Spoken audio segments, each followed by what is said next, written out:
इसके बाद है आज का जो टॉपिक है, कल मैंने आपको बताया था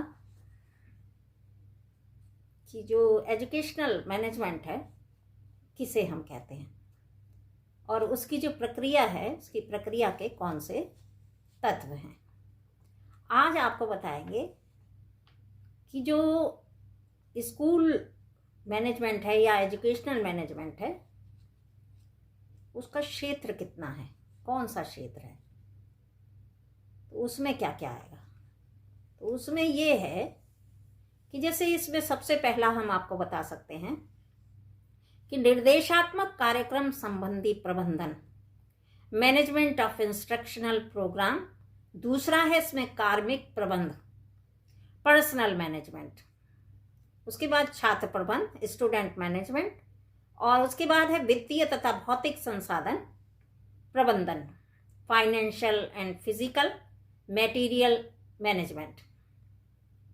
उसके बाद है सामुदायिक संबंध प्रबंधन, मैनेजमेंट ऑफ कम्युनिटी रिलेशनशिप। फिर द्वंद्व प्रबंधन, कॉन्फ्लिक्ट मैनेजमेंट। अब इसमें बारी बारी से एक को हम समझें कि ये है क्या। तो जैसे नंबर 1 पे है, नंबर 1 पे है कि निर्देशात्मक कार्यक्रम संबंधी प्रबंधन। इसमें क्या कि इसमें जैसे शैक्षिक आवश्यकताओं का निर्धारण करना, शैक्षिक उद्देश्यों का स्पष्टीकरण होना, फिर शैक्षिक उद्देश्यों की प्राप्ति के लिए पाठ्यक्रम निर्धारित करना, और उसके बाद है शैक्षिक कार्यक्रम की योजना तैयार करना, और फिर है मूल्यांकन विधि का निर्धारण करना, शैक्षिक कार्यक्रम की योजना को लागू करना, ये इसमें आएगा। उसके बाद आता है कार्मिक प्रबंधन, पर्सनल मैनेजमेंट। तो इसमें क्या आप लिख सकते हैं कि शिक्षण संस्था में मानव संसाधन शिक्षक तथा शिक्षणेतर कर्मचारियों को महत्व देना, उन्हें इंपॉर्टेंस देना। उसके बाद कर्मचारियों की योग्यता, क्षमता, अभिरुचि, आदत को पहचान कर उनसे कार्य लेना। जब ये मैनेजमेंट की हम बात करते हैं तो ये समझना चाहिए कि अगर हम एजुकेशनल मैनेजमेंट कह रहे हैं, शैक्षिक प्रबंध कहा जा रहा है, तो इसका सीधा सा मतलब क्या है? सीधा सा मतलब इसका है स्कूल, विद्यालय, और वहाँ काम कौन लेगा? जहाँ वहाँ का एडमिनिस्ट्रेटर होगा, जहाँ वहाँ का प्रशासक होगा। तो वो जो प्रशासक है किस तरह से वो काम लेता है, ये सब उसमें ही आ रहा है। तो उसके बाद आता है कि संस्था के उद्देश्यों को प्राप्त करने के लिए शिक्षकों तथा शिक्षणेतर कर्मचारियों का महत्वपूर्ण स्थान होना।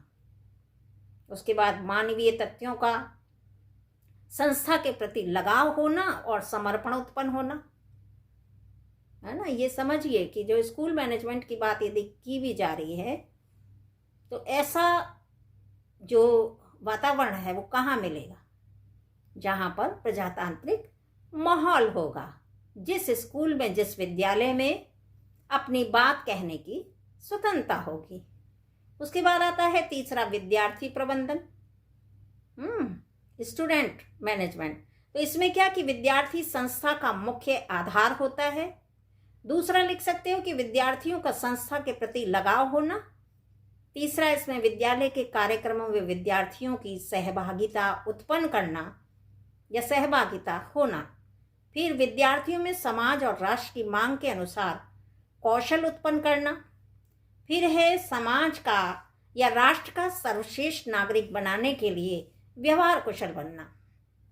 फिर है विद्यार्थियों को उचित दिशा देना व विद्यार्थियों को उचित नेतृत्व प्रदान करना, विद्यार्थी प्रबंध है।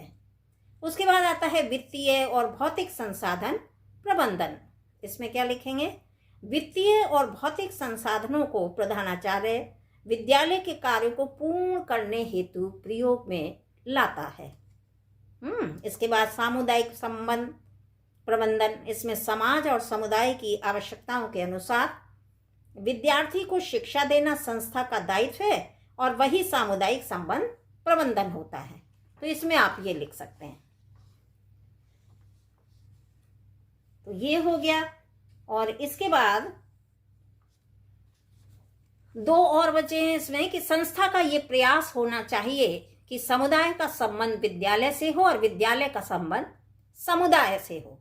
विद्यालय के जो उद्देश्य हैं, उनके कार्यक्रम हैं, योजना हैं, उनके बारे में समुदाय को जानकारी होनी चाहिए और समाज के समय समय पर बदलते मूल्य, बदलती संस्कृति के अनुसार विद्यालय की शिक्षा व्यवस्था को भी परिवर्तित करते रहना चाहिए। उसके बाद लास्ट है इसमें द्वंद्व प्रबंधन। द्वंद्व प्रबंधन में क्या, जो संस्था के आपसी झगड़ों को सुलझाना और आपसी सद्भाव को बनाए रखना, ये द्वंद्व प्रबंधन है। और इसका काम कौन करता है? जो स्कूल का हेड है, जो स्कूल का एडमिनिस्ट्रेटर है, जो स्कूल का प्रशासक है, उस पर बहुत बड़ी जिम्मेदारी होती है।